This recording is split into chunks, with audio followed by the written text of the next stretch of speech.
Pauline de Malherbe.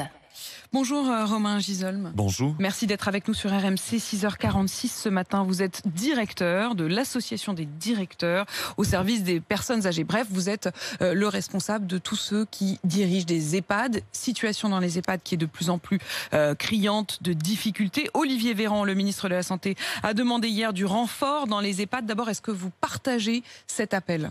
Pleinement.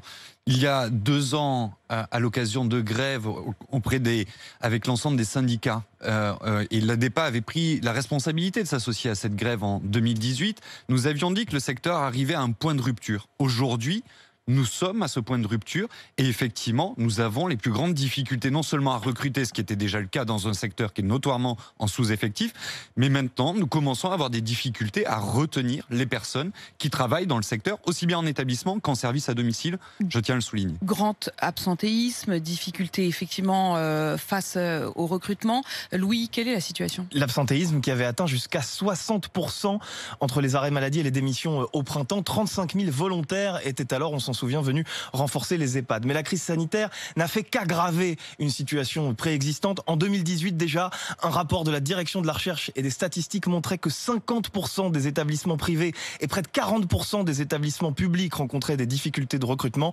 Un EHPAD sur 10 ne réussissait pas à pourvoir des postes de coordinateurs ou d'aides-soignants qui étaient vacants depuis plus de 6 mois. Mais comment c'est possible ? Comment vous expliquez, Romain Gisolme, que le ministre de la Santé lui-même en soi a lancé des appels ? Comment on fait pour recruter ? Qu'est-ce qui bloque ? Parce que nous sommes dans une situation d'urgence. Effectivement, ça a été très bien expliqué. La France a pris un retard considérable en matière d'aide aux personnes âgées depuis 20 ans, en ne faisant pas les investissements qui permettaient effectivement d'augmenter le temps de professionnel et du coup, à la fois d'améliorer les conditions d'accompagnement des personnes âgées, mais aussi d'améliorer les conditions de travail de ces professionnels. Et aujourd'hui, la crise a accentué tout ça parce que toute crise, à la fois, va présenter ce qu'il y a de meilleur, mais aussi ce qu'il y a de moins bon et faire ressortir cela. Nous en sommes là aujourd'hui. Si le ministre fait cet appel, c'est parce qu'il faut effectivement que nous disposions de bras pour pouvoir mettre en place l'ensemble des mesures sanitaires nécessaires, tout en faisant attention à ne pas isoler les personnes âgées en établissement et à domicile. Aujourd'hui, il faut que l'État aussi permette d'utiliser les quelques crédits qui sont disponibles pour recruter d'autres professionnels que des aides-soignants ou des infirmiers que nous ne trouvons pas. Mais vous constatez aussi une forme de désertion de ceux qui travaillaient chez vous ? Mais clairement, nous sommes dans un secteur qui, comme je vous le disais, fonctionne à flux tendu tout au long de l'année et a des répercussions évidemment sur la santé des professionnels au travail. Ce secteur d'activité est le seul secteur d'activité. C'est un cercle vicieux. On a l'impression que c'est un cercle vicieux parce que moins vous êtes nombreux, tous les ans, plus le travail est difficile. Ces arrêts de maladie, ces accidents du travail. Donc bien sûr que ça a une incidence sur les conditions de travail. Et c'est en cela que nous disons à l'État, investissez pour créer de l'emploi. Ça améliorera l'accompagnement des personnes âgées, ça améliorera les conditions de travail des professionnels et donc ça rendra de l'attractivité. Le ministre a engagé le Ségur de la santé pour augmenter les salaires. C'est un élément important. On avait l'impression quand même que ça y est, ça vous avait quand même donné peut-être un peu d'air. Ça n'était pas suffisant. Pauline de Malherbe, c'est un élément important. Pour autant, il ne suffit pas et nous le voyons bien.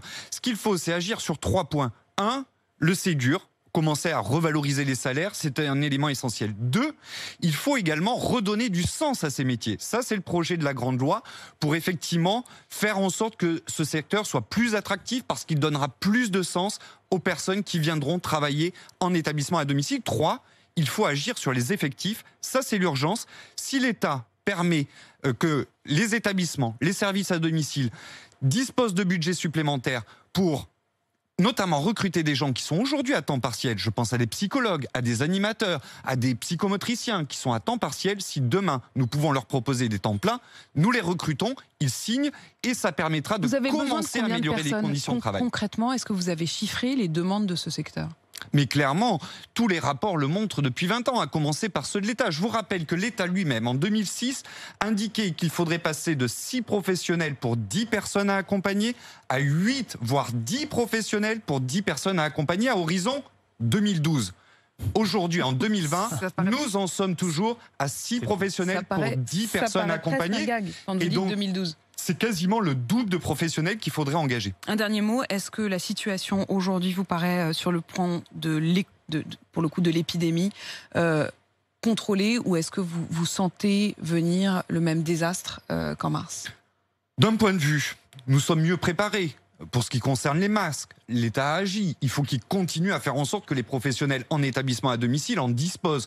Il a également agi sur la question des tests. On voit bien qu'il travaille à faire en sorte que des tests plus rapides arrivent. Le Premier ministre a annoncé un accès priorisé pour les professionnels. Tout ça va dans le bon sens. Ça permet de mettre en place des stratégies beaucoup plus ciblées et du coup plus efficaces. Il faut néanmoins, maintenant dans l'urgence, qu'ils permettent d'allouer des crédits exceptionnels aux établissements, aux services à domicile pour agir sur le troisième levier sur lequel il n'a pas agi. C'est effectivement la question des effectifs pour augmenter ce temps de professionnel auprès des personnes âgées en établissement à domicile. Les personnes âgées. Merci beaucoup d'être venu dans ce studio d'RMC 6h51. Romain Gisolme, je rappelle que vous êtes donc à la tête de l'association des directeurs au service des personnes âgées. Merci à vous.